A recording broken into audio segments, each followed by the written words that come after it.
And now back to Focus on Diversity with Troy Shaw. And welcome back to the program. You know, with this television show, we're going to do a lot in regards to diversity on multiple levels. Well, there was a documentary made by a very young girl, I believe, on the East Coast, about how things changed and how things stayed the same. Watch this documentary, and we're going to discuss a little bit about it after you view it. Here it goes. In Brown versus Board of Education, the famous case that desegregated schools in the 1950s, Dr. Kenneth Clark conducted a doll test with black children. He asked them to choose between a black doll and a white doll. In most instances, the majority of the children preferred the white doll. I decided to reconduct this test as Dr. Clark did to see how we've progressed since then. Can you show me the doll that you like best or that you'd like to play with? This one. I like that one. Show me. I can. This one. That one? This one. I like to play with this. And can you show me the doll that is the nice doll? And why is that the nice doll? He's white. And can you show me the doll that looks bad? Okay. And can you and why does that look bad? Because it's black. And why do you think that's a nice doll? Because she's white. And can you give me the doll that looks like you?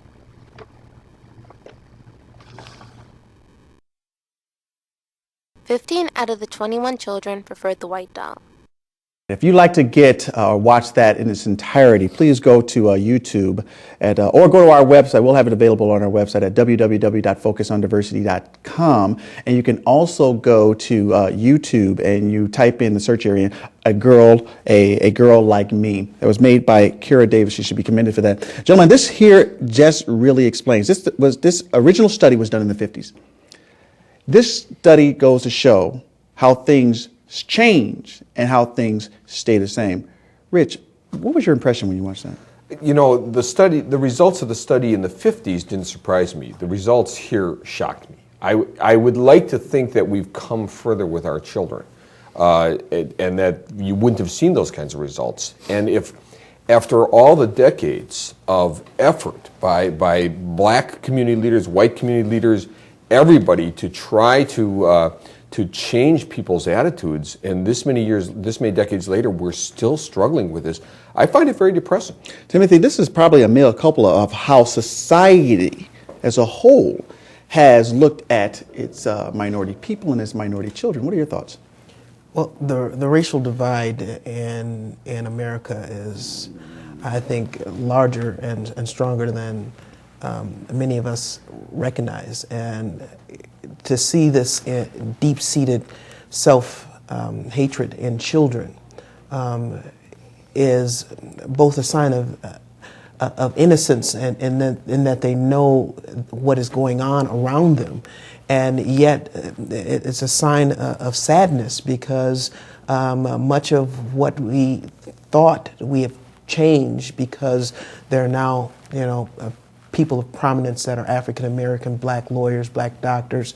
But these kids aren't seeing that. These kids aren't seeing that. They're still seeing the prominent problem of racial discrimination within our community, and it's sad, and it's hard to combat. Chris, here what we have here literally is a society of people, along with their children, African American in particularly, that still have a problem with who they are. What's your comments on that? Let me say it by this. The one young lady in there who, when they asked the question, which one is the good baby and which one is the naughty baby, and she picked the white one as the good and the dark-skinned baby as the bad. I almost wanted to cry. I thought, my God, you think that by looking at yourself, you think that yourself and the African American, and she was maybe about 3 years old, so she doesn't know the full concept of that. But that's a sad look into that, where she feels that just because she's an African American little girl, that she is bad.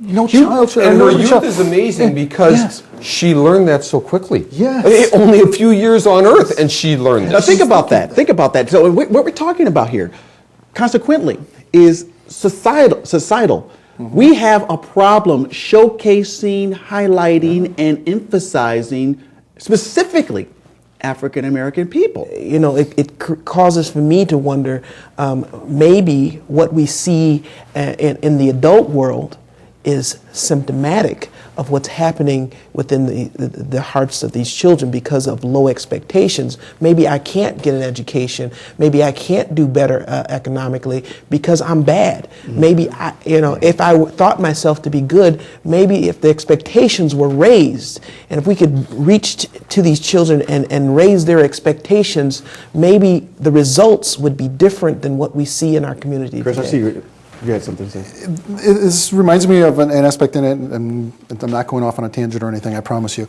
I have two daughters. One is 7, one is 4. When my 7-year-old was younger, I took her to a business trip in Atlanta, and I have a very good friend from college. We lived together for many years. He's an African-American gentleman. I love him to death. He stood up in my wedding, would do anything for him. She immediately looked at him, kind of whispered in my ear and said, "Daddy, how come he's black?" I said, "Because he's my friend." I said, "What do you mean?" And I didn't understand the concept of her being. She's never forced. seen in person. She's never seen in person an African American gentleman, and we sat there and we talked. And Morris and I talked, and she goes, "Oh no, that's okay." I said, "I'm an African American gentleman." And he started to talk with her. Now those two are like best buddies. You get them together. She didn't know. She had never been into that where she had had communication or even in the school. This comes around to where we spoke earlier in one of our broadcasts before about race mattering. Although I don't want race to matter. I'm sure no one wants race to matter. But in America right now, as we currently live and breathe, race does matter. And it's up to us to change the faces of what's going on in America for our grandchildren and our great-great-grandchildren. Rich, as a CEO that has to have harmony within his company and his corporate ranks, of course, you may have scenarios where the people aren't feeling this way. I mean, what is done to really calm those kinds of thoughts in one's minds? Well, I think within a company, there are things you can do, okay? You can have a mentoring program where solutions. Here's some solutions. Right, solutions. Okay, for the angry white man. For the angry white man last week. Right. You can have a mentoring program where if somebody comes into the department and they're the only black person or the only Hispanic in that entire department, and their boss is a white boss and they're not comfortable with some of the racial issues they're dealing with, give them somebody, a professional in the organization who is of their race, who understands them, that they can go to. And we have that at Badger Meter. We have people they can go to and they can talk to. So within a company, you can do that. What disturbs me is that's taking adults and trying to get them to shift how they think. What we saw in this film is little children who in a few short years have been inculcated with this thought that they're not good. I don't know how you deal with that. And when we come back, this is what we do on Focus on Diversity. We have topical discussions like this, and when we come back, we will further our discussions in regards to diversity. Stay with us. We'll be right back.